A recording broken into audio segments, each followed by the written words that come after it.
note, man. It's a great note. You know, I've used it lots of times.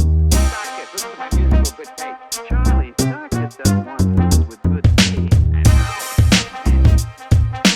sorry, Charlie. Only good thinking could get to be started. Good thinking, 100% solid white pillars of made spring water. It's the case. Hello, hello. It's been way too long, but we are back from the north. And wow, I mean, first of all, apologies, because I've received messages from our audience who were like, what the hell? Because basically, we were here talking about Venezuela when there was nothing going on. And then when this happened, We're we've been gone. But we're here. we're nowhere to be seen. Yeah, we have a small audience, but it's a very dedicated audience. Me too. I have received those messages. It's like, you know what? If there is a time to make a comeback episode, might as well be now. Because Yes. there's a lot going on with Venezuela and the U.S. right now. It's finally come to this point. I didn't think it was ever gonna get to this point. I think no one could see this coming objectively. So you think you agree it's what most Venezuelans believe. This is the closest we've gotten. This is the closest we've gotten to a transition from our dictatorship, which has been in place for almost 30 years now. There's a lot of nuances and a lot of things to discuss. We feel that the way that this situation has been portrayed in international media has been very US centric. When the people who are really going to see the consequence of whatever happens, even if nothing happens, are us Venezuelans, right? Especially those that are in the country still, but also the 8 million plus of us who are living abroad. But I would argue, again, it's our entire hemisphere that has been affected by this. So it's so important that Americans, who are the voters who would support or not support whatever's going to happen in the Caribbean, that at least they're really informed about what's going on before making their opinions on it. So hopefully we are gonna have a discussion today about. We cannot possibly touch on everything that needs to be spoken about within this topic, but we're going to make our best effort. And if you have someone that would like to know what's happening in Venezuela, or if you would like to know what is happening in Venezuela, or you would like at least to have another perspective, then here we are. So we're going to get started with it. So the first part of this video is going to be kind of like a background of what has happened in Venezuela. We're not going to start from 1998 because there's just no time for that. We're just going to do a little recap. So the little recap is that Venezuela was a democratic country, elected a populist left-wing leader, Hugo Chavez, who slowly but surely turned the country into a flawed democracy to an authoritarian state. But it's important to say he was an outsider. You know, we had a flawed democracy and Venezuelans were tired of it.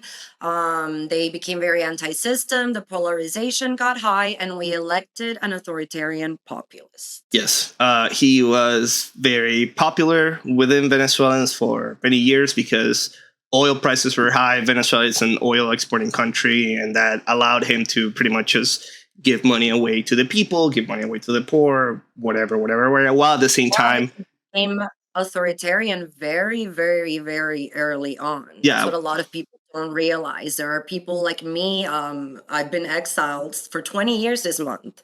So this Chavez was the problem, the beginning of the Absolutely. The fact that he was popular does not take away from him being an authoritarian leader, which is the case with populist leaders that take their country from. Which brings us to how Venezuela collapsed, because a lot of people like to say separate between Chavez and Maduro and that it's Maduro that was bad.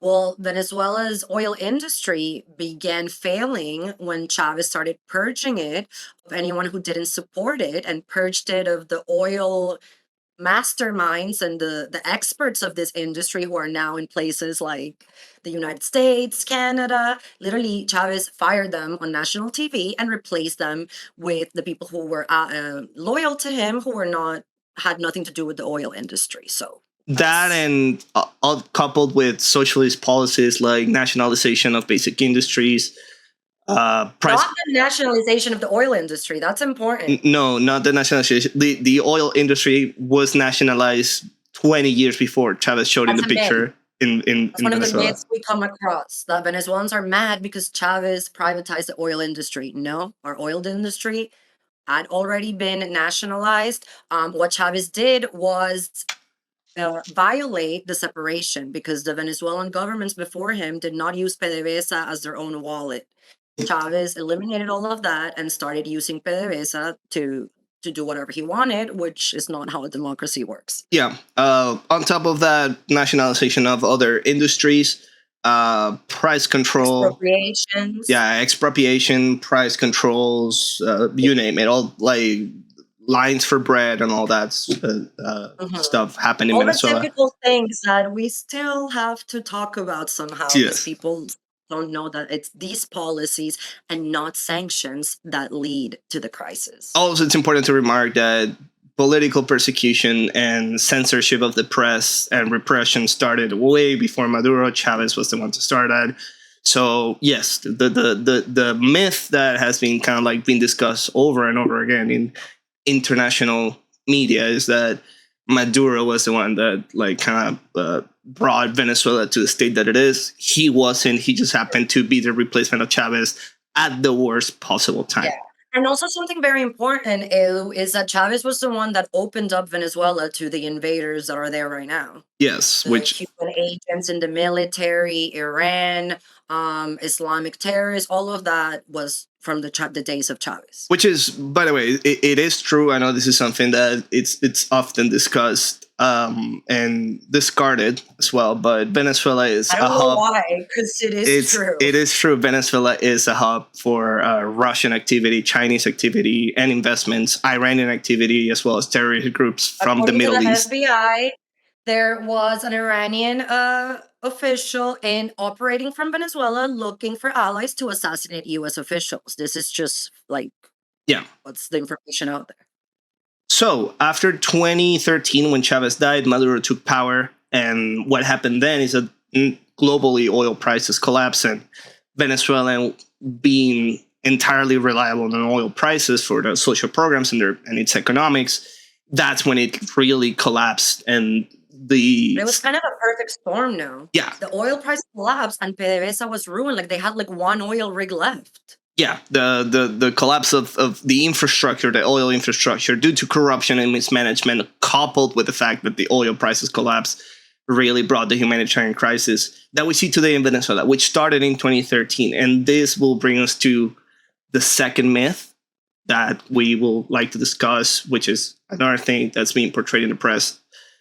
It's been portrayed in the press forever, and not only in the press, but also by left-wing politicians all over the world, which is that the humanitarian crisis in Venezuela is a consequence of U.S. sanctions. That is Which, not by the way, true. we have to say, this is a main, this is in the propaganda manual. This is how they still justify what goes on in Cuba. Yeah, It doesn't have anything to do with Fidel, it's the blockade. It's same like this, exactly. Like they call that the economic and humanitarian crisis in Cuba. They said that it's a consequence of the embargo on the U.S. Same with Venezuela. Humanitarian crisis started in 2013. By 2017, which is the first time that the country actually saw like nationwide sanctions that like you could make an argument would have a negative impact on the economy, there was already a humanitarian crisis. By that point, over 5 million Venezuelans have left the country, plus 80% of poverty, malnutrition, all these horrible things were already ongoing once these... And any sanctions before that were against individuals who had stolen billions from the Venezuelan state, not on the state itself. As Edu said, the sanctions on the oil industry did not start until 2019. Yeah. Obama era sanctions in Venezuela were targeted at individuals, and this cannot possibly lead to the collapse of the Venezuelan economy as it did. Trump then in 2017 and then 2019 did sanction the country, its industries and its oil industries. But again, by this point, Venezuela has already been on free fall for like over 5 years. And actually, the height of the crisis was, as you said, way before that. Like right now, because of the sanctions, they were able to dollarize the economy and things stabilize a little bit. So actually, things were way worse pre-sanctions. Yes. But also, Edu, it's important to point out Chevron has continued receiving permissions to operate in Venezuela. Yeah. So the U.S. has never stopped buying Venezuelan oil despite sanctions and continues to be Chavismo's biggest financier. Right, and a report came out a few weeks ago mentioning, and again, we'll talk about the reports are saying, oh, this is allegedly happening or not. No one really knows what's actually happening. But allegedly, Maduro offered Venezuela's resources and its oil to Trump as early as April of this year. And the administration declined that offer. So it's not really about oil. Oil in Venezuela it's not great oil. It's not Saudi oil, which is very not very pure, not as heavy as Venezuela oil. Venezuela, in order for it to be an energy leader again, there will be to be a massive investment in its infrastructure and in its refinery in order to take that heavy and very sour oil from what it is on the ground. Venezuela can't even refine it themselves. No, Venezuela can't even refine its own oil, so they rely on U.S. companies. Venezuela, the country with the largest oil deposits in the world, needs to import oil, not even gasoline, oil from other countries in order to meet its demands. So another myth: the U.S. is in it for oil. We don't think it's the case. It might be like a very long term to, I guess, secure that the biggest oil deposits in the hemisphere, but not really. That's not the immediate attraction. The U.S. hasn't overthrown Maduro because of the oil, because they were in wars in the Middle East and they couldn't be on it at all times. That's always my argument. George Bush allowed Chavez to do what he did because he needed no problems with Venezuela to get that oil. Absolutely. So again, that's definitely another myth. The U.S. is not in it for oil. At least we don't believe it is. Other than that, Venezuela is an authoritarian regime, like we mentioned. It started under Chavez, but it became significantly worse under Maduro. Back in the day, despite the control of the institutions that Chavez certainly did have, he was also a popular leader and managed to win elections. Once Maduro... Well. He did win elections, but it was already an authoritarian regime and there can be no free elections. He controlled the money of the state. He would buy people's votes with PDVSA money. So yes, he won an election while using the entire apparatus of the state to finance his campaigns and to go after journalists and opposition leaders. Yeah, but after 2014, once Maduro was in place, the situation in Venezuela was so bad that the government could not keep buying votes from the people. And even with their control of the institutions, could not really show to the world that they were democratic. This really became evident in late 2015 when the country had elections for its parliament. What happened was that the opposition won by a landslide. And what the government did is that they nullified the power of the legislative, which is crazy to think. Like, if that happened in any country in the world, it will be a scandal. But it happened in Venezuela, so no one paid attention to it. But after that, the country was pretty much ruled entirely by the government. By that point, there was no separation of institutions. But once the opposition took control of the legislative and the executive power used the judicial power to kind of nullify the power of the legislative, it became evident that maybe Venezuela was like a competitive authoritarian regime, like political science like to use that term, like for Erdogan, for example, in Turkey. By that point, it was just a straight up dictatorship. So that's another kind of myth that we've had and we've seen and we hate seeing as Venezuelans, is that a way out of this crisis could be through free and fair elections with the regime in place. That's simply not possible. It has been tried many times, as recent as 2024 with the presidential elections. And that will lead us to our next point, which is what happened in 2024, and talking a little bit about Maria Corina Machado, who's at the center of the Venezuelan opposition at this point. Right. This goes to one of the arguments of first worlders, that's Venezuelans should figure out on their own what should happen in their country. Well, we have against the harshest circumstances, because as Edu said, there can be no free elections and dictatorship. But this regime is so weak, corrupt, and mediocre, and Venezuelans have fought so hard that even in a very unfair election, where the person who won the primary, Maria Corina Machado, was not allowed to run, her team managed to get their candidate, Edmundo Gonzalez, win the election, and prove the fraud. I mean, and that really is the most that Venezuelans could do. Yeah, what she did was honestly the smartest thing that the Venezuelan opposition has done in this, again, almost 3 decades of authoritarianism and the Chavista regime. Like you said, she managed to prove that the opposition had won the election. The way that this was done is that every election booth across the country had opposition witnesses, and they were able to get the tallies that are printed from these machines that we use in Venezuela to kind of, they just pretty much just show the results, not who voted for who, but just each candidate and the number of votes that they received. With the leadership of Maria Corina Machado, the opposition managed to get over 80% of these receipts, we like to call them, and these were uploaded online on websites available to everyone on the day of the election. Meanwhile, the regime was not able to procure these receipts, any backup. They still haven't. They never published them. They never published, and they said that they would, and then they said that they were being hacked by North Macedonia. Like, can you imagine that?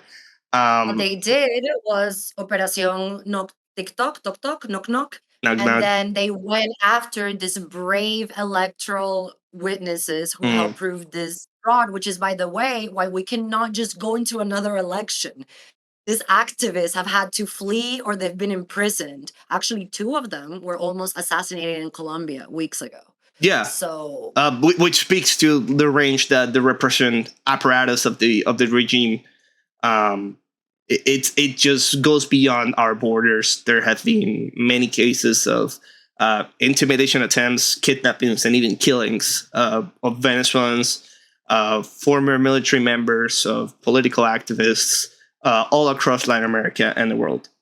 And that goes to people say, well, why don't they rise up? We've risen up so many times, and every time we have failed because we have no arms, they're able to purge those opposition figures from society. Yeah. So 26 years later, there is not much left. Yeah. And what was left were those electoral witnesses that have now had to flee.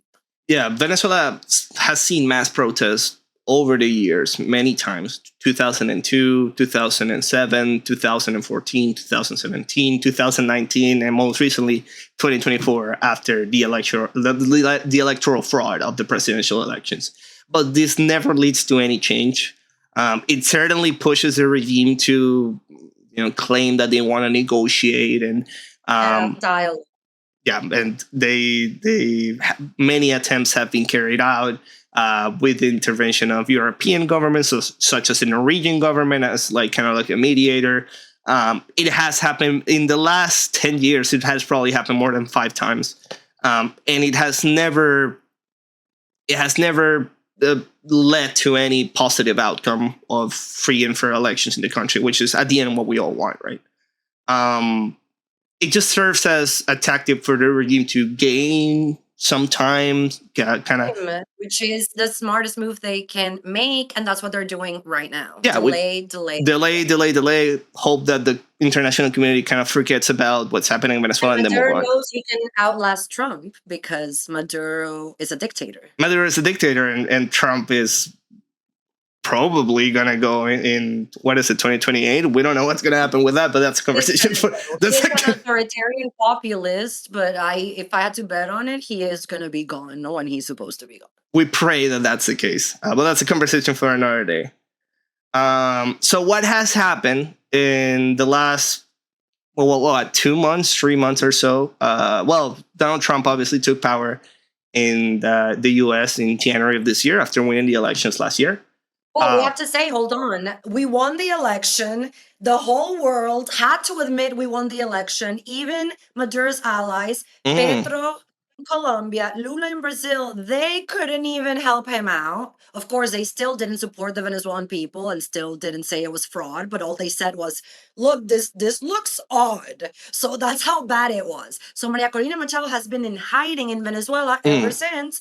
And all of her aides, allies, helpers are now in exile. Yeah.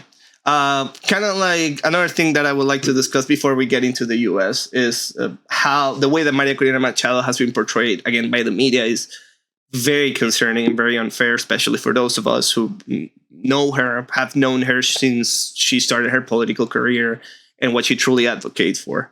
So she's been portrayed by the regime as a far-right lunatic, as a fascist. And by U.S. outlets. I mean, I've seen the term. Yeah, the U.S. outlets, they just take the propaganda of the regime. And my guess is that they want to be...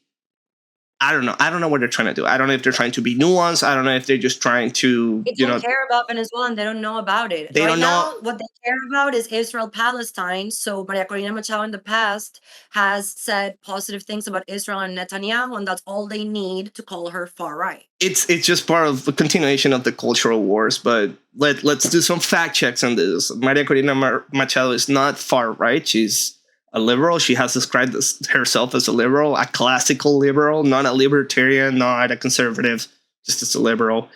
She supports progressive, causes that are the main points of our North American culture wars.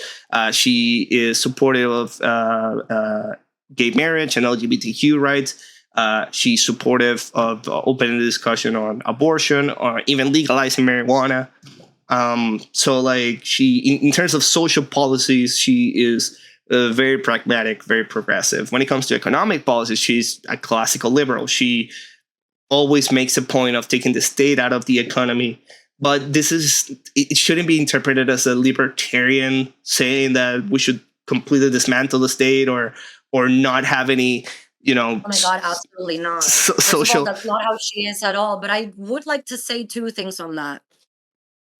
Maria Corina Machado was elected in a primary, so that's what should be the most important thing for people to know, because Venezuelans chose her. Yeah. And they chose her not because of her particular policies on the economy, because when you're in dictatorship, you're not thinking about the things that the U.S. outlets are thinking about in terms of policy. Yeah. All of us Venezuelans are united behind Maria Corina Machado because she is our leader to free us from the dictatorship and get us back into a democracy. Once we're back into a democracy, Venezuelans will discuss monetary policy, social policy.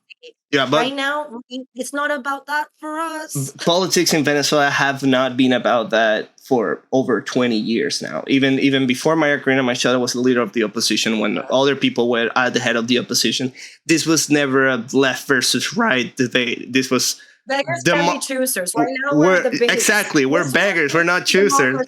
We were all united since even when the opposition united for the first time with the Mood? What was it called? Before that, even before. Capriles was the first one. Yeah, with Capriles, who's been mentioned a lot in the press. Manuel Rosales. In opposition leaders, we've had across the political spectrum. We have them across the political spectrum, but it has never been a matter of left versus right. It has always been a matter of democracy versus authoritarianism.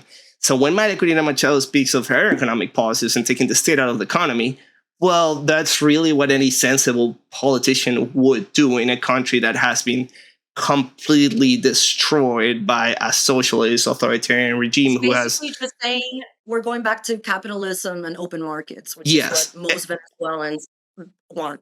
And if that's too scary for you, then go out and touch some grass, honestly, because that doesn't make someone far right. That doesn't make someone conservative. If anything, Yeah. I think the furthest that you can classify her will be as a center right politician in the U.S. spectrum. And again, that doesn't make sense because politics in Venezuela are completely different from politics But also, anywhere else in the world. In terms of visuals and communications, ask yourself why Maria Corina is far right or described as such, and I've never seen Maduro described as far left. Today, I read an article in the New York Times saying Delcy Rodriguez was a moderate. So there is a why is Maria Corina described as far right, but the far left doesn't exist, and Delcy Rodriguez is a moderate. So ask yourself these things when you're seeing information about this. Yeah. So again, Maria Corina Machado is not a far right person at all, but she is the current leader of the Venezuelan opposition, and she's backed by the results of the electoral primaries of I believe it was 2023. Yes, exactly. Period. And I would like to point out, regardless of her feelings about foreign policy, the situation in Venezuela is not about Israel-Palestine, and Maria Corina Machado is not working in that lens. She is not about that. Like, it's about Venezuela. Yeah, and another important point that I would like to discuss about Maria Corina Machado, and then we're going to move on to the U.S., but many of the sources of calling Maria Corina Machado a far-right leader or conservative leader is who she tends to ally with when it comes to international politics. Go back with beggars can't be choosers. Exactly, and it's a matter of beggars can't be choosers, and this doesn't really speak bad about Maria Corina when she gets on a conversation with people that I personally don't like Benjamin Netanyahu in Israel, like Javier Milei in Argentina, like She dedicated her Nobel Prize to Trump. Why do you think she did that? The fact that she's smart. Exactly, the fact that she's just baiting Donald Trump into supporting him. She's the reason energy to get him to help. Yeah, the reason she does that is because we need international support in order to achieve a transition in Venezuela. And unfortunately, and not to her fault, the only people who seem to care about Venezuela because they genuinely care or because they want to use us as political scapegoats, as kind of like the Sandman of socialism, tend to be far right and right wing parties all across the globe. Beggars can't be choosers. If those are the people that are going to support us, by all means, send them a message, send them a tweet. I don't care that she's doing that. That doesn't speak badly to me about Maria Corina. That speaks badly to me about the left wing parties and politicians all across the globe who are not willing to lend us a hand. Right? Right. Why are we begging? Why are we begging to the right wing? Because the left wing doesn't really care about us. Even in Latin America, there's still some left-wing governments at the moment, but the biggest ones, Mexico, Colombia, and Brazil, they're supporters of Maduro. Maybe not directly as much since last year, but they're not really critics of Maduro as they should be. Now they're just quiet. Like the Mexican president, when they ask her about the Nobel Peace Prize, she just has no comment. They just have no comment now about anything. So yes, Edu, as it stands now, we got no other allies but Donald Trump. Yeah. That's where we're at right now, and it's not ideal. It's not what we would like. I know there is a huge segment of the Venezuelan population that loves that idea, and there is the reason why Venezuelans have become radicalized Trump supporters. Yes, regardless of what's going on inside the United States with Venezuelan migrants, because they see him as the one and only hope. And not only Trump supporters, they become supporters of far-right movements all over the world, because these are the movements that are for genuine concern about what's happening in Venezuela, or more realistically, because they can use Venezuela as a talking point for their own political motivations. They are the only ones addressing the situation. They're the only ones criticizing Maduro. They're the only ones advocating for a transition to democracy in Venezuela. So Maria Corina Machado caters to them because they are the natural allies, given the cultural wars that we have in the world and the political wars that we have in the world, not because she is herself part of the far right. And in the way that Churchill was begging the U.S. for help. In the way that Churchill was, of what was going on inside the U.S. Yes, it's beggars can be choosers. We've said it so many times in this episode, but we want to make that point. Yes, this is a reason behind the name of the episode, honestly. Yeah.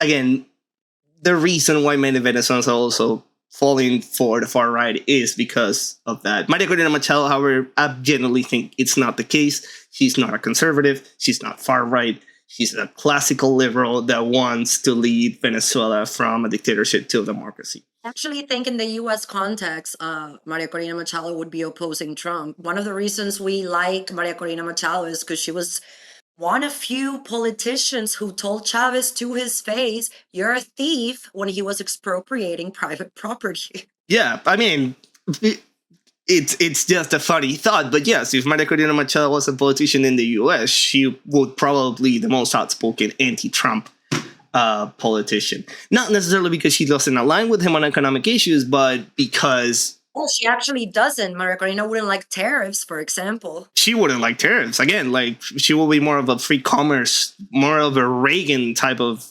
economic policies, if anything. And she wouldn't forget about the social network. That's like... She does not like the executive abusing its power. Absolutely, absolutely. And that is what's happening in the U.S. And that, I think, is a good segue to the next part of this discussion, which is the U.S. angle. What is, the U.S. angle and what is happening in Venezuela? Which has only complicated things. Honestly, this is like every part of every step of our tragedy, we've gone like the more tragic route, the worst route. What's the worst thing we can do? Or we're not choosing it. It's just what happens to us. Again, we're not choosing. We're begging at this point. But what has happened? Donald Trump got elected in November of last year. He took power in January. And since the late spring, since the beginning of summer 2025, there has been an increasing anti-Venezuelan rhetoric, not only directed Venezuelan regime. Well, that's the thing. Not just directed to the regime, but also to Venezuelans in the U.S. This is interesting, and we have to talk about it. In the first Trump term, Trump would say Venezuelans are great, and it was all about Venezuelan democracy. And he did help with the interim government again, and this is why Venezuelans like Trump, because in his first term, he also focused on this. He runs for president again, and he's not talking about Venezuelan democracy. He's talking about Venezuelans being criminals and Tren de Aragua.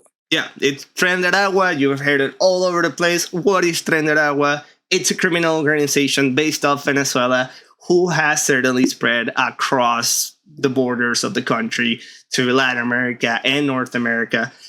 To what extent? It's really hard to tell. Certainly not as bad as Trump will make it seem. It's certainly, it's not, on the other hand, it's not a non-issue. It is real. There is a criminal organization based on Venezuela who, they're doing criminal activity across the hemisphere and even in Europe, allegedly.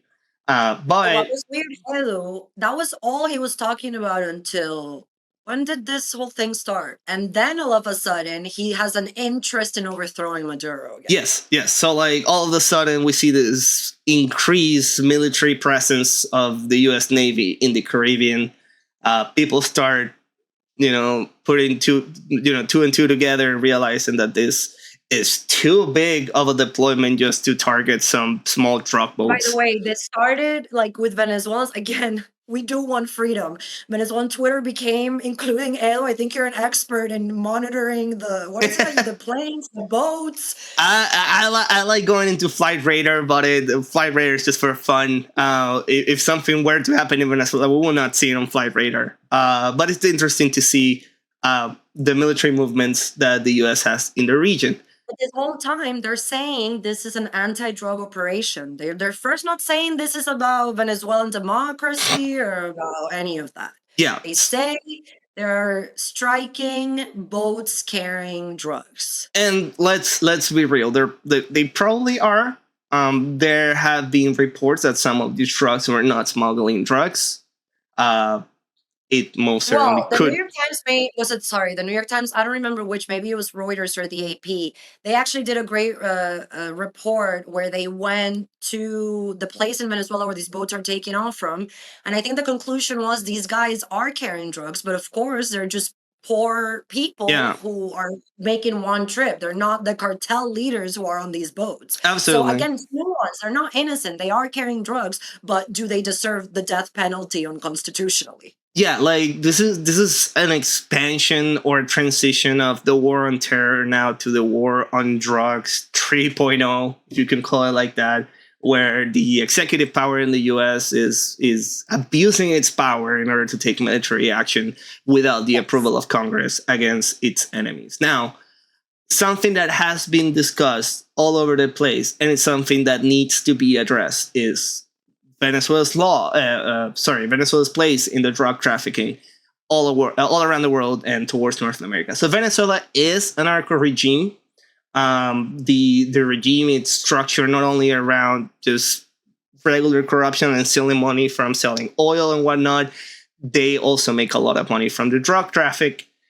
But let's be fair, it's not a big portion of the pie when compared to other drug exporting countries such as Colombia, such as Mexico. Well, my understanding is that Venezuela doesn't even export. It's kind of like they just offer the free passing of the drugs. It's the free passing of the drugs and some exports via planes and also via boats. My take on that is the Venezuelan regime is more of a criminal organization. They engage in whatever crime is going to help them stay in power, from drug trafficking, from offering refuge to terrorists, to whatever it is.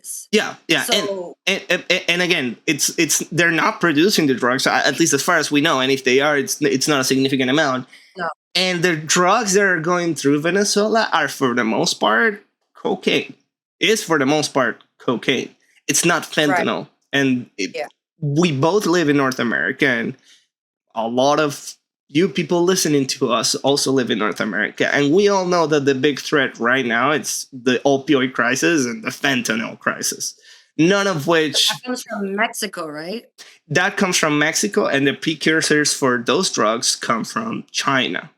So if you really wanted to tackle the drug problem in North America and around the globe, you would think that you would go after the cartels in Mexico and after China for providing the necessary chemicals to produce these drugs. So no one believes that this is about drug trafficking. We don't believe it's about drug trafficking. The American people doesn't believe that it's against drug trafficking. And even if it were just for drug trafficking, the massive deployment of all of this flotilla of the Navy in the Caribbean, primarily off the coast of Venezuela, the biggest in recorded history. I can't think of another U.S. deployment in Latin America of this size. Bringing the Gerald IV, the massive carrier, to the region. This is why I like doing this, because Edu knows more than me about many things. Like, explain to me what is this? What is it? What is it called? The ship? The Gerald IV? Explain to me. That's like the most powerful thing they have. The Gerald IV is so. The biggest thing that a navy could have it's a carrier. It's essentially a floating platform from which ships can take off and land. Carrier. Yeah. Not a lot of countries in the world have them. In fact, I think Isn't that by like how you measure military strength, by how many each country has? It's certainly a way of measuring military strength. Like less than 20 countries in the world have them, and most countries have 1, 2, even 3. The US has like more than a dozen, if I'm not mistaken. It's imperial power, right? Because you can land, take off from anywhere. Yeah, so that's what. Yeah. The force of the artillery force that the Gerald IV can bring to any country in the world just by getting close to it it's bigger than most militaries in the world. So it's It significant. hasn't been just that, right? Like they just have planes flying over. It does. That's why I think sometimes it's a psyop, because let's talk about the planes, the flights that you've been Yeah, tracking. they have been, well, at least the ones that we can see, because again, when they actually want to do something that they don't want the world to That's find what I'm out. saying. They want to be seen getting close and then Yeah. turning back. And then Yeah, they get close exactly. again. When they choose to turn on the transponders, that means that everyone in the world can see what those planes are doing. And when they do that, and they've done that even with B-52s flying as close as just a couple, like 10, 20 miles off the coast of Venezuela in Venezuelan airspace. When they do that, is to show a show of force, certainly. And I that's think only... Marco Rubio told Trump that's all it would take for Maduro to get scared and go. We'll get to that. Absolutely, we'll get to that. But the point that we're trying to make is that this deployment is not about drugs. It's just too much for what they've done. They think... Well, actually, a document came out from the State Department, I believe, this week, which is more clear on what's really going on. But it sucks, right? Because the Americans are not reading these documents. Yeah. They're reading, they're listening to Trump say, we're bombing the narco traffickers. Yeah. But this document does explain that it's part of a strategy to have a presence in Latin America. Absolutely. And Absolutely. that is important. And I agree with that more than with the drug thing. Yeah, and we will get into why the deployment might be there in the first place. But to close this point, it certainly doesn't make sense that it's just about the drugs. It's the amount of money that like this flotilla requires to be in the Caribbean is just absurdly high, just for taking a few boats. It just doesn't make sense. It's unpopular in the U.S., both with Democrats and Republicans. Yes. It just doesn't make sense. It's not what they're there for. Okay, so let's get that out of the way. It's not about drugs. Now, another argument, and this is true as well. We've said it before, and I'll say it again. What they're doing is pretty illegal.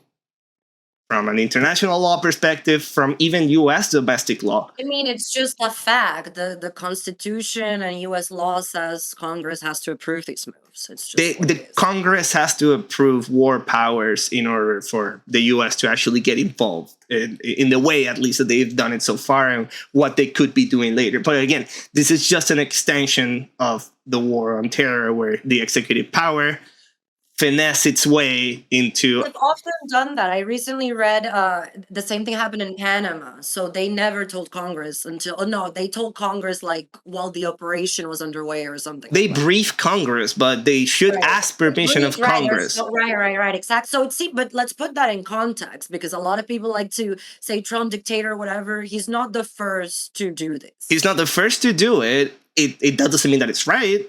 It doesn't mean that it's not concerning. Yeah, it's just fact. But it's as an American, I don't like the president doing things without congressional approval. Absolutely not. It's not right. The operations that the executive power did under Bush, under Obama, under Biden, under Trump one, it's just a different phase of the same things that they've been doing for the last 20 years, plus 20 years, right? So it's not okay. It's not legal. It's not legal in the U.S., and it's not legal under international law to be doing what they're doing. I will say sometimes, God, it's so hard, but politics is so hard. Like when Trump killed the Iranian general, Soleimani, and he didn't ask permission for that either. He didn't ask permission, but that was great. I'm glad that he did that, and I'm glad that he's putting pressure on the Maduro regime. But we should not forget. It's illegal. It's illegal. Let's put that out there. It is illegal. Beggars can be choosers. Beggars can be choosers. We as Venezuelans, and I'm pretty sure Iranians, and I'm pretty sure, people that are involved in the situations one way or another could say, yeah, that's cool that they're doing that. But from a U.S. perspective, it is concerning. But again, it's just a continuation of the war on terror. It's just a new phase, the war on drugs 3.0, whatever. So this is where we're at, right? So we have this deployment in the Caribbean. We don't really know what the end goal is, and I want to be clear with you guys. If you read something from a media outlet or someone on Twitter saying that they know exactly what's happening. Nobody knows. The only person in the world that probably knows what's going on is Donald Trump, and I'm not even sure he knows. I'm not even sure he knows what he's doing. Even political scientists who I follow and trust, I study political science and I love the idea of game theory. Like there is a math, there's an equation that you can make to try to predict what politicians are going to do. But with Trump, you can't because he doesn't follow any type of patterns. No. So even those tools that political scientists use to try to predict what's going to happen just do not apply here. It doesn't apply here. We can't be sure of what's going to happen. We can be hopeful. We can make predictions, but we don't know what's going to happen. So this will lead us to the third part of this video, which is what comes next. And this is just speculation from us, from what we've seen. So you're trying to put our hopes aside, just talk objectively as much as we can about what could happen, right? So there are two scenarios here. The first scenario is that Maduro doesn't leave, right? Which is what, by the way, why do you think we are traumatized? Because how many of these movements have we seen just on this show, Edu, that ended up this way? We talked about this so many times, and like we are wary of being hopeful because we know that these things usually end up. It's traumatic. Like with the interim government and then nothing with any unfree election. I mean, we have PTSD. Yeah, absolutely. We have PTSD. So we're going to talk about. I think this has been, when you talk about game theory, Maduro has used delay to survive all of these protest or pressure campaigns. And I think that's exactly what he's trying to do with Donald Trump. He's just calling Donald Trump's bluff. He's hoping that Donald Trump gets tired or distracted of whatever his intentions are in Venezuela, and he moves on to the next thing. Runs out because, as we said, Maduro managed to outlast Trump the first time around. Yeah. So that's honestly, in Maduro's position, that's just the smartest thing to do. There's this saying in U.S. politics: "Taco Trump always chickens out." Maduro is trying to see if that holds up in this situation. You know what sucks, Edu? Because of what we already discussed, this situation in Venezuela right now is not accompanied by protest because of the things we already discussed. He has gone full totalitarian after the elections. People are scared to like something on their phones for being put in jail, and the entire opposition apparatus is out. How different would it be, right, if the U.S. had made this move when you were out on the streets battling Maduro's forces? Yeah, I mean, that's another thing, right? That like people are saying like, oh, like the only people talking about this from Venezuela are Venezuelans outside of the country. Yeah, well, because we can. We're the only ones who can have these discussions as openly as we would like. People in Venezuela, if anyone came out to speak like this about what's happening in Venezuela, they could disappear the next day, right? No. So that's not a possibility. Having that said, though, there are polls showing that most Venezuelans would support a military intervention in Venezuela for regime change. We have to touch about that because the campaigners of misinformation to support Maduro continue citing polls inside Venezuela that say Venezuelans hate the United States and want to be left alone. Again, Venezuela's a dictatorship. You cannot do polling in a dictatorship. And I do think, though, there's been different polling that's been done somehow that shows a different story. And it's hard to like. It's hard to get a good grasp of how Venezuelans feel by polling, because it's difficult to poll people in a dictatorship. But we know. I mean, we're out of the country, yes, but we have family and friends that are still back home, and we know how they feel. They tell us every day. We know what the general. I get DMs because now they're scared of liking. They're scared of liking. They're scared of like showing their faces and speaking their minds. But like we know what they're thinking, right? We don't. And we know what everyone knows. And what more evidence to that than 70%? The election. 70% of Venezuelans voted against Maduro, and those who did vote for Maduro, well, a lot of them were public employees or military personnel who were forced to vote for Maduro. So, like, we know people want a regime change. We know that people are also afraid of what could happen if the U.S. intervenes in Venezuela. And that's completely valid. You never want to be in a country that's being invaded by the most military powerful nation in the world. But is the cost of that, the fear of that, worth a regime change? That's a real discussion that we could have. And people would think, well, what happens? You just think about this. Like, what happens when there is a military crisis on a country? And that's how that's why most Americans who are good people and not just tanky commies, that's how they feel. Like, look, we don't know how to build nations. We don't know how to build nations. Look at what happened with Afghanistan is the most recent example. Look at what happened, what is still happening in Iraq. And there's so many examples of that. But Venezuela is a different country. And there's we will also so many examples of successes closer to what Venezuela is. But for some reason, no one wants to talk about those. Yeah, and you would like to talk about the consequences that a military action could have, even a civil war could have. What has history shown us? Well, you have a massive refugee crisis, a massive humanitarian crisis, hunger, censorship, repression, all these things. These are things that have been happening in Venezuela for more than 10 years without a war. This is already what we're seeing in Venezuela. Without a war, again, this is the largest refugee crisis in the world in a country that's supposedly not at war. Larger than Syria, larger than Ukraine. So, like, is it really not a war, or is one side unarmed? I think what people that are not Venezuelans fail to understand is how bad things are in Venezuela right now. Because if it was like, okay, it's kind of bad, but maybe a war would be even worse. We're already seeing war level consequences. Like 25% of the country leaving. That's worse than most wars around the world. So, like, think about how that happens. And also, it's not just Venezuela, Edu. Maduro is assassinating people in Chile, in Colombia. And that is the point. I understand if Americans don't care about Venezuela. It goes farther than that, and it involves you too. Yeah. So back to scenario one. What would happen if Maduro stays in power? He calls Trump bluff. Trump gets bored and leaves out. Well, it would mean a huge political loss for Trump, who is already very unpopular. Really, it's already very unpopular. His numbers they keep plummeting as we're getting close to the midterm elections next year. What he's doing in the Caribbean is not popular with his own party or with the opposition party. And if he backs down from what he's doing, that's going to be seen as a big coward move from the U.S.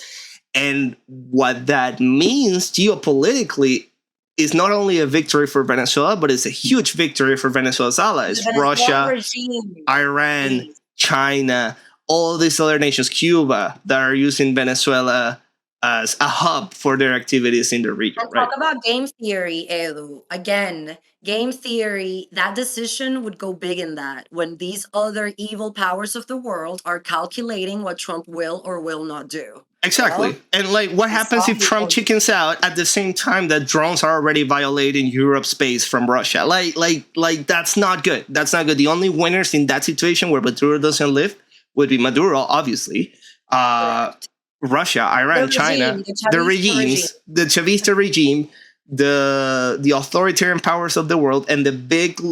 Although Donald Trump, yes, would be a loser here, the bigger losers would be the Venezuelan people. Why? To the reason. Yeah, don't think because you hate Trump that it's good that Trump loses here. No. It's a loss for Trump, yes, but a loss for freedom around the world. It's a loss for freedom around the world. It's a loss for Trump, and it's a loss for Venezuelans in more than one way. Not just because Venezuelans in the country would have a government that's going to be even more repressive after the second wind of like, oh, look at us, we beat the United States by doing nothing, so we can do whatever we want.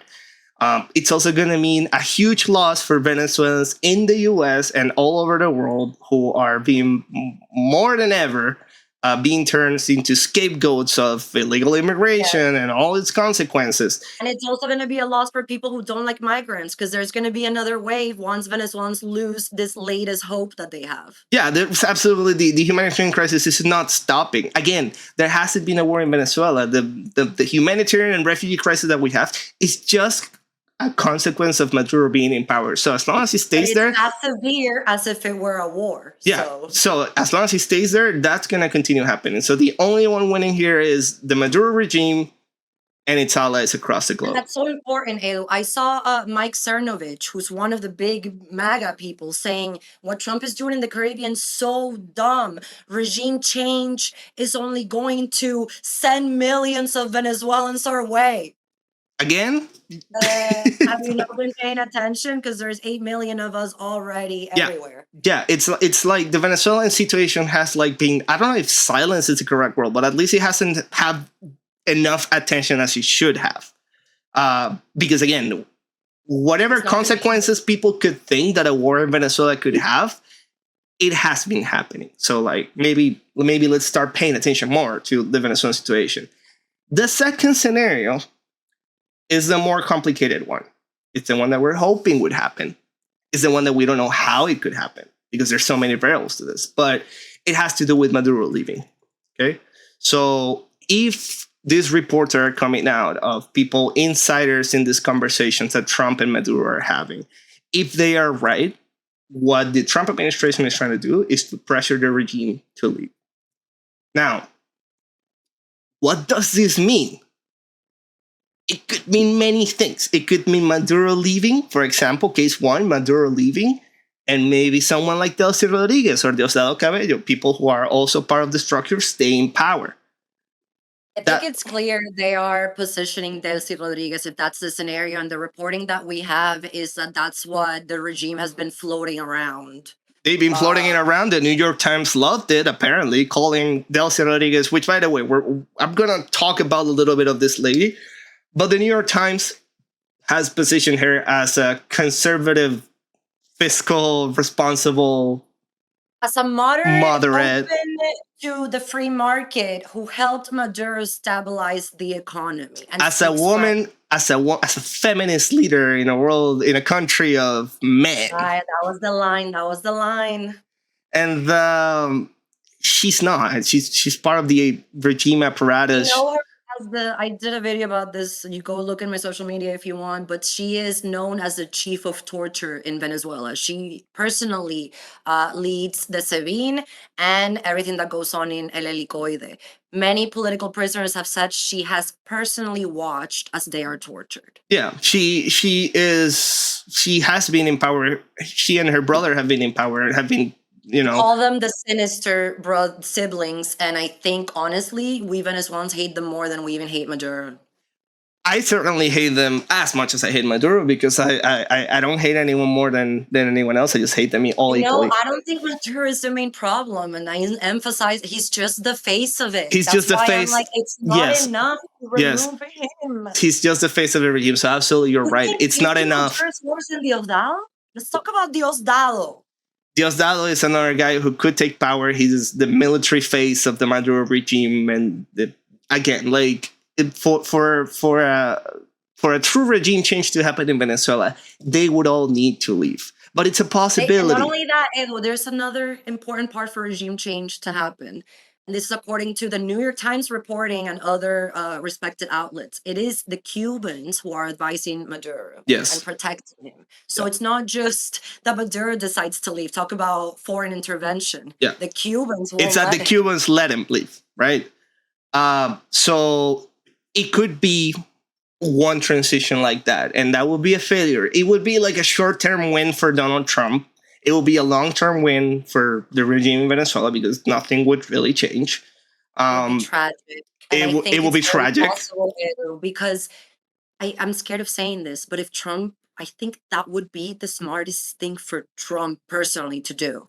It would be. It could be one of the cleanest options for Trump for sure. Because he can claim victory. He could. He's another war solved. Look, I removed Maduro without having to go to war. And again, nobody cares about Venezuelans, so everyone will be like, "Oh, Maduro's gone," and it'll be us again. Like, no, but wait. Yeah, that is a possibility. But at the same time, again, what the stories have been about insiders in these meetings is that the Trump administration is pushing for more than that. Okay, it's pushing That's true. It's That for was part of the call. Maduro has offered this, and Trump has reportedly said no, which I'm yes. shocked by. Again, I feel like nobody has told him about this move that he could make. Like, he doesn't know about it yet, and I hope he doesn't find out. And maybe he does know. Maybe he's more informed than we think. Maybe we should give him more credit than we do. But let's put a final to the case where Maduro leaves and things stay the same. We already know that will be a short-term victory for Trump, but not really. It will be a big win for the regime. It will be a big win for all the bad actors. I disagree on the second option, because you're saying that Delcy would be, or another Chavista would lead a transition. I fundamentally disagree with that. No, I don't think they would lead a transition. Like, I think they would portray themselves as leading a transition. In fact, one of the again, this is coming from supposedly from people who are inside these conversations. One of the things that the Maduro administration has offered is to leave someone like Delcy in power for 3 years, which is, what's funny about that number is that 3 years is what Donald Trump has left in power, right? But that's what they've always done, and they'll conduct a free election in those 3 years. Yeah, they won't do it. They won't do it. The apparatus will stay the same, and they will keep, they will say to the international community, yes, we're doing a transition, but everyone inside and people who are paying attention would know that that's not the case. But again, by the way, that's what happened in the last negotiation, that because beggars can be choosers, the opposition had to be like, okay, sure, we'll go to these free elections again after this dialogue. And again, they were not free, but they still won. They still won. They proved it.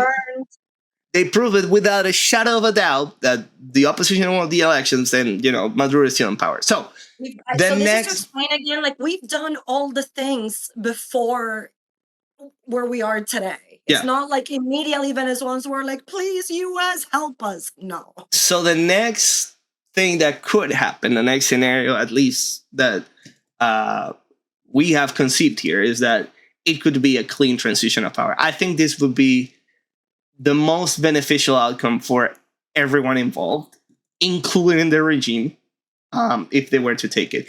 Latin America has a history of transitioning from authoritarianism to democracy. If every 5 years you would see a country in Latin America, not so much anymore. Most of Latin America is fairly democratic, but especially back in the 80s and 70s and in the 90s, you would see this. The situation is so different to what has happened in the Middle East. Yeah. We do have a history of democracy. We have Western values. We do not have religious conflicts. This is a different situation. There are no factions in Venezuela. There's no there's no people in Venezuela who would take arms after a backing in power for communism or for jihad or for people are. Venezuelans have seen democracy and they prefer it and they like it. Venezuelans have lived democracy. That's exactly what you said. What we prefer, what we like, and what more proof to that than the results of the election of last year, right? Also, again, before we started this, I'm like, I'm not sure about the term regime change, because first we have an elected government. Yes.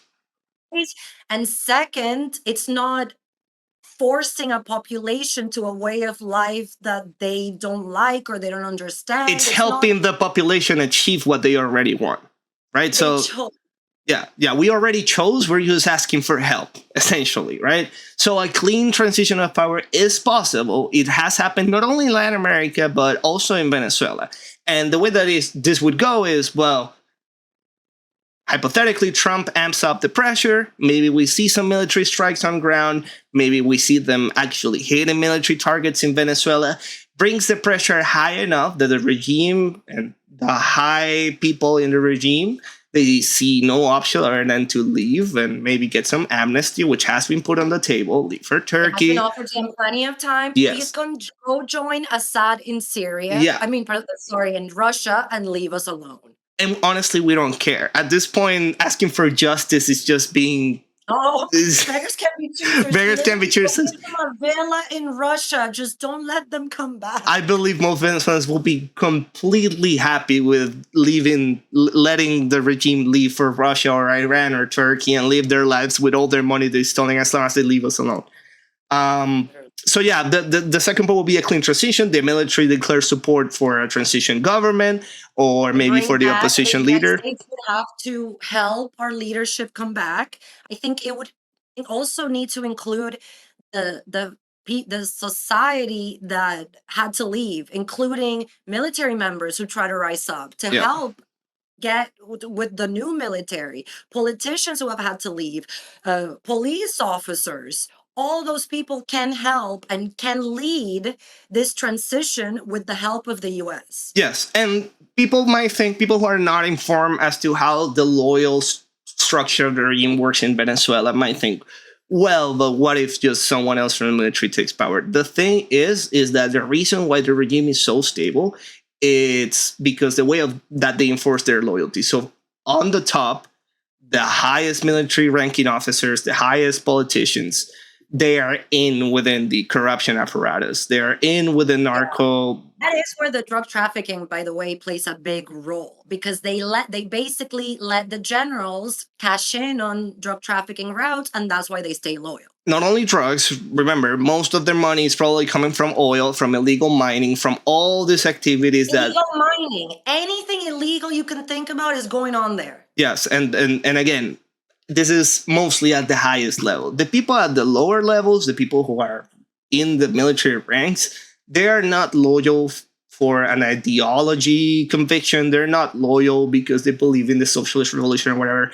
They are loyal because the big part of this apparatus that the regime has created is it includes military intelligence that's constantly surveilling every member of the military. With the Cuban agents that have been there for 30 years. Yes. So if a regime change were to happen, if the highest ranking officers were to leave, this intelligence apparatus crumbles, and then we'll see where the loyalty really lies. And I believe even the most cynical, low-ranking military officer would support a transition to democracy. Too, because even those who, there were ideological Chavistas, and there are still, they don't like Maduro. So there's no ideologically power fight for them here. Yes. And I think that's important for people to understand. This is not like the Middle East. This is Latin America, and things in Latin America tend to work differently. This is obviously, and I will put it out there, this is like best case scenario. It doesn't mean that I don't think it's unlikely. I think it's quite likely that it could happen. But then there's a third scenario, which would make everything more complicated. A third scenario would be a regime change or a transition of power that is not clean. How can that happen? Well, the regime has said that, for example, maybe someone else could take the power. Maybe Maduro leaves, but Diosdado Cabello stays in power.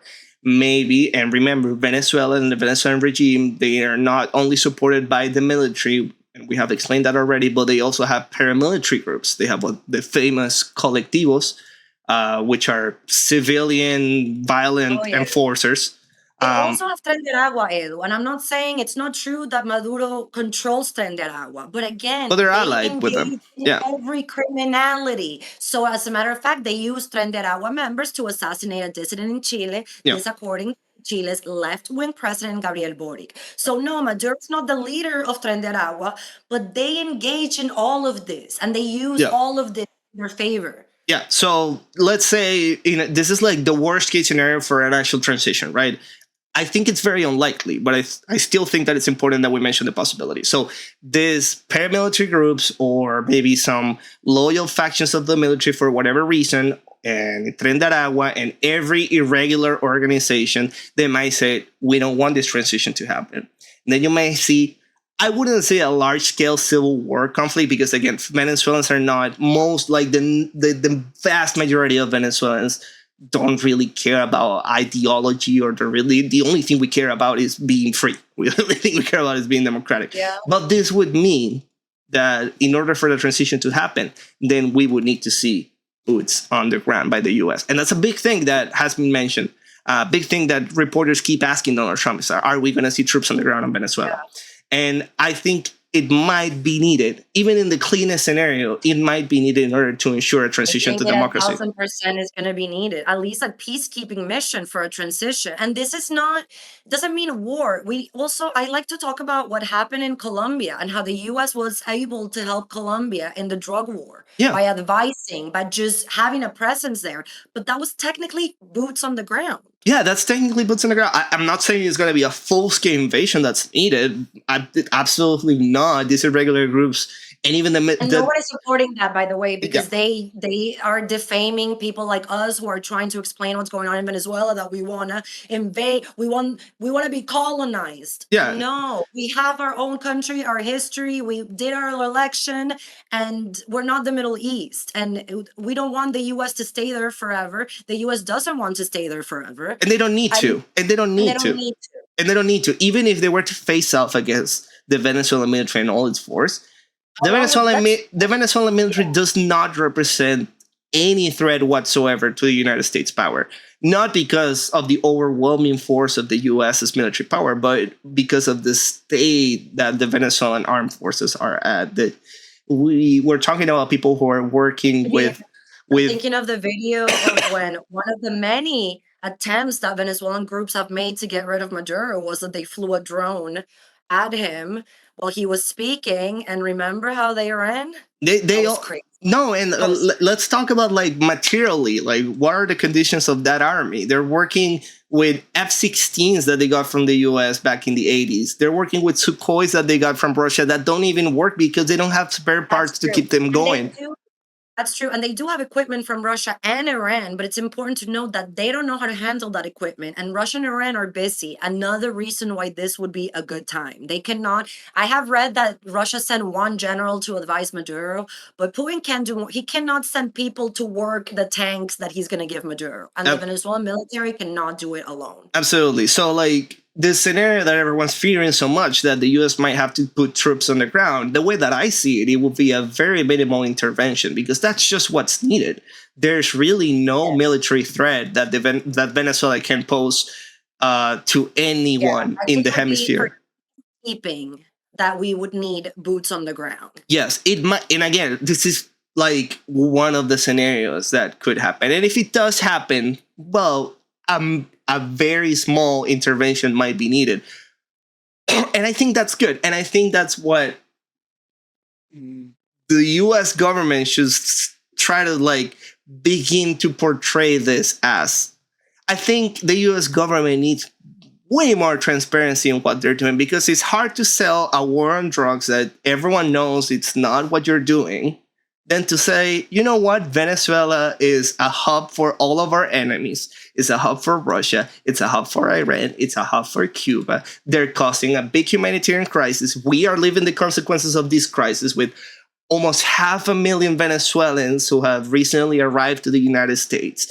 And the United States have not even seen the largest portion of it. Colombia has, like I said, more than 2 million people. By the way, you know who really wants something to happen? Colombians. I've been hearing so much from Colombians, Peruvians, and the countries that have really received that humanitarian crisis. They want someone to intervene in Venezuela because they're over dealing with this crisis. Absolutely. And like, I believe that if you start portraying this as a need, as a geopolitical need for the United States to achieve this regime change, if you start to get allies on board, I'm pretty sure that if you start portraying this as it is, which is an effort for regime change, to your allies, not just out of the United States, not just to Europe, not just to Latin America, but if you start portraying it's a rare good opportunity to do something like this. Because I agree, most countries, the United States could not do regime change. This is a rare case where it's possible to return a nation to democracy and being a U.S. ally. Hey, and like, it could even be the start of something bigger. If this works, then move on to Nicaragua, move on to Cuba. Think about the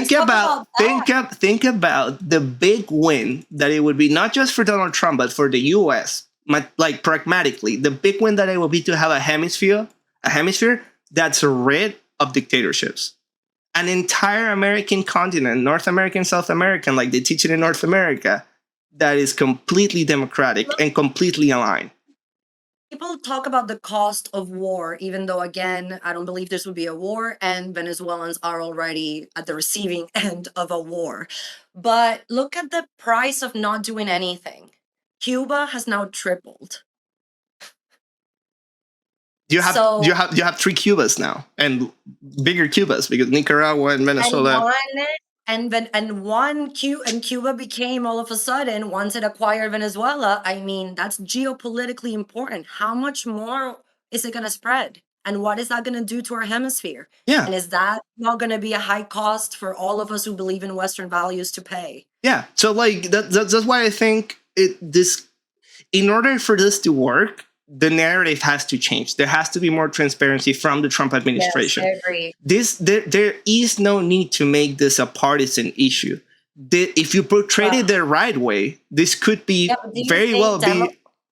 I agree with you that I want the Trump administration to do that. However, I feel because nobody cares about Venezuela and the country's so polarized that even if he did this, Democrats would be like, no. Well, but that's the thing. It depends on how you portray it. It's very easy for Democrats to say no the way that things are, because again, let's be honest, and we've talked about this.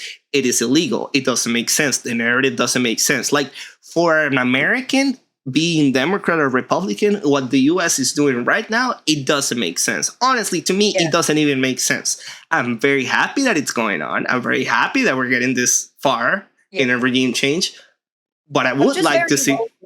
What I would like to see. Sorry that I interrupted you. And what I believe could happen, if you want to make this not necessarily a bipartisan cause, but if you want to make this harder for Democrats to stand against, you have to make the case for regime change, and you have to be honest about it, because it's not the same for a Democrat to say. Maybe don't call it regime change, because that term is so dirty. Whatever, call it.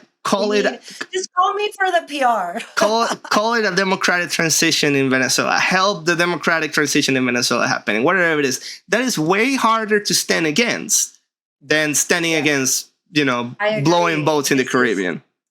And again, that's harmful to our cause. Yeah. This video, I don't know if we were already filming, but Democrats are really focusing on the illegality and brutality of these strikes in the Caribbean, and Americans are horrified by this news that the double tap. There's a horrific video. Congress has heard about it. Apparently, they struck a boat. There were survivors, and they struck it again. And we are reading about a horrific video that shows this. That's not good for the cause for Venezuelan democracy in terms of American opinion. Absolutely not. But if you change your narrative, you say, we're striking a criminal organization that has kidnapped a country that could very well be an ally to us, which is a help, again, for our worst enemies around the world. How will this affect us? Yes. The migrant crisis stops. Yeah. Iran no longer has an operator there. Russia doesn't have an operator. Cuba is weaker. Yes, like these are the things that need to be discussed. So, well, obviously, we, Germania and I, and from the north, we stand for a return to democracy in Venezuela. We would like to see the pressure continue to ramping up, to see Maduro and everyone that's involved in the regime to leave, and hopefully have the United States and hopefully have more allies that will be willing to help us reach a democratic transition. That's what we would like to see. Nobody's saying it would be easy, but so many of us are ready to build our country again. I would love to be able to return to Venezuela. I don't know if to live there. If they do a recruitment for the operation, it was the first one there. I saw the funniest meme that you shared. It was too honest. He's like, when they ask for recruitment to protect Maria Corina or something like that when she returns, he's like first in line. I would be down. I would be down. I did it in my youth. I stood up against the regime, but again, it's the asymmetry of their forces against students that are throwing rocks and Molotovs is. Let me share the photo here. It's again, not at war. There's literally been battles in the streets. It's just one side is unarmed. Yeah, one side is unarmed. This is the first time, and this is why it's different. This is why we're so hopeful, and I'm usually very cynical about change in Venezuela. But how this is different is that Maduro and the regime are seeing a threat to their power, because what real power is politically is the monopoly of violence. And the Maduro regime has monopolized the violence in Venezuela ever since they took God, over. that's when I get hype. I'm like, finally someone could do it to them back. 'Cause they've been doing it to us for 30 years. Finally, they're not standing against politicians and reporters and students unarmed in the streets. They're actually facing up the biggest military force in the history of mankind. Now there's actually an incentive for them to leave. And any negotiated exit, as peaceful and as clean as it could possibly be, or even just a halfway transition, for it to happen, there needs to be military pressure on Venezuela. So hopefully that's what we would see. Again, there's no way of knowing what's going to happen. And if you read someone telling you what's going to happen, just ignore it. Just keep reading what you can, keep absorbing information, or ignore it until you actually see material changes on the ground. Well, so look at So look at So I'm glad that we're back. Hopefully we'll see you soon if we have anything else to Thank you. update. I like when people write to me about from the north, even recently, I'm like, what? So thank you so much, because this battle is a lonely one, and unlike the other side, we're not funded, we're just doing this We're just doing on our this for the own, love of the game. for the love of suffering forever. For the love of suffering, and for the love of game, and for the love, honestly, for the love that we have for our country and for freedom all over the world. So yeah, stay tuned. We will leave a lot of articles from hopefully reputable sources in the description, so you can send it to your gringo friends when they're like, but what's the here you go. Link, even if you want to double check everything that has been said today, we will have articles up there that you can use as a resource to fact check us. And again, feel free to share this with anyone who might want to know what's happening in Venezuela. Make sure to follow us on YouTube. Make sure to follow us on Twitter. Make sure to follow Hermania on her different socials. because Edu likes to be private. The So things, all his amazing tweets, and his tweets are so good, and I'm always like, I can't share. if you want to follow me, go ahead. I will allow you to like follow me. I have to approve it. Tell him I'm a from the north member of the community. It's and just he'll allow the me things to that I say and the memes that I post are not for the general public. I know, but there's like, but that's why you should have a paid community for the true look into Edu's mind. So share this video, subscribe. Maybe we'll open a Patreon and you guys can see how the range we actually are. For the unfiltered Edu opinions. For the unfiltered opinions. So again, thank you for listening, and thank you for supporting us. Thank you for asking how we are. Thank you for asking for more episodes. It really means a lot to us. Stay tuned, and yeah, let's all support a democratic Venezuela. Libre, caballero. Viva Venezuela libre, no joden esa mierda y que se mame un huevo todos los dictadores del mundo, malditos todos.